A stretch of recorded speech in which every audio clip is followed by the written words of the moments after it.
This is amazing. Scientists are turning dead spiders into necrobots, quote unquote, and we are so creeped out. When mechanical engineering graduate student Faye Yap saw a dead spider curled up in the hallway, it got her thinking about whether it could be used as a robotics component. Turning dead spiders into mechanical grippers may be some people's idea of a nightmare scenario, but it could have tangible benefits.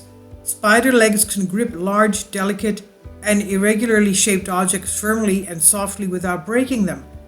So, in collaboration with mechanical engineer Daniel Preston, Yap and her colleagues at Rice University discovered a way to make a dead wolf spider's legs unfurl and grip onto objects. So, in other words, they're turning this spider into a Frankenstein spider.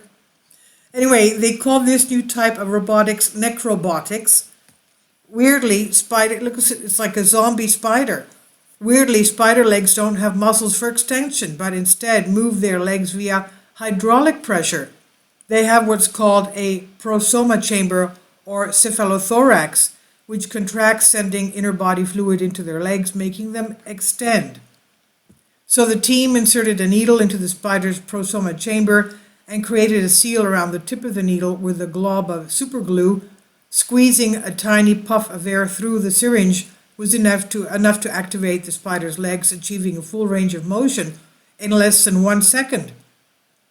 Yap said in a video on Rice University website, "We took the spider, we placed a needle in it, not knowing what was going to happen. We had an estimate of where we wanted to place the needle, and when we did, it worked for the first time right off the bat. I don't even know how to describe that moment," she said. The team were able to make the dead spider grip into a small ball and use the experiment to determine a peak grip for 0.35 millinewtons. They then demonstrated the use of a dead spider to pick up delicate objects in electronics, including having this necrobotic gripper remove a jumper wire attached to an electronic deadboard and then remove a block of polyurethane foam. They also showed that the spider could bear a weight of another spider of about the same size. Since spiders extend their legs by exerting hydraulic pressure from their cephalothorax, when they die, the hydraulic system doesn't work anymore. The flexor muscles in the spider's legs go into rigor mortis, but as the muscles only work in one direction, the spider curls up. While most man-made robotic components are quite complex to manufacture, spiders are complex already, and unfortunately for the arachnophobes, they're in plentiful supply. They're all over the place. Now, the researchers say in the paper, the concept of necrobotics proposed in this work takes advantage of unique designs created by nature that can be complicated or even impossible to replicate artificially. The spiders are also biodegradable, so using them as robot parts would cut the amount of waste in robotics. One of the applications we could see is being used for this micro manipulation, and that could include things like microelectronic devices, Preston said in the video. One drawback to the dead spider gripper is that it starts to experience some wear and tear after 2 days or after 1,000 open and closed cycles.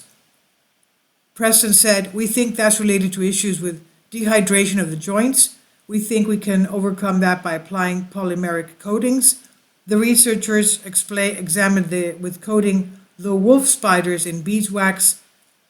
They coated the wolf spiders in beeswax and found that its mass decreased by 17 times less than the uncoated spider over 10 days, which meant it was retaining more water and its hydraulic system might function longer.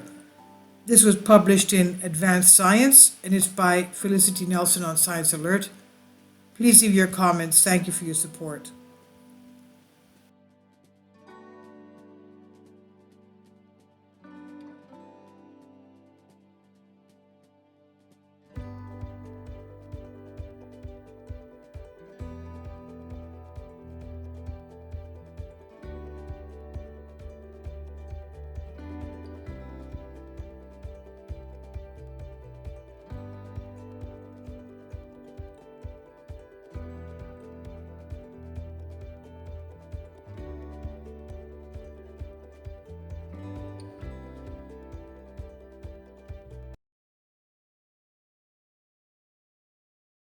Kindly support my Patreon account.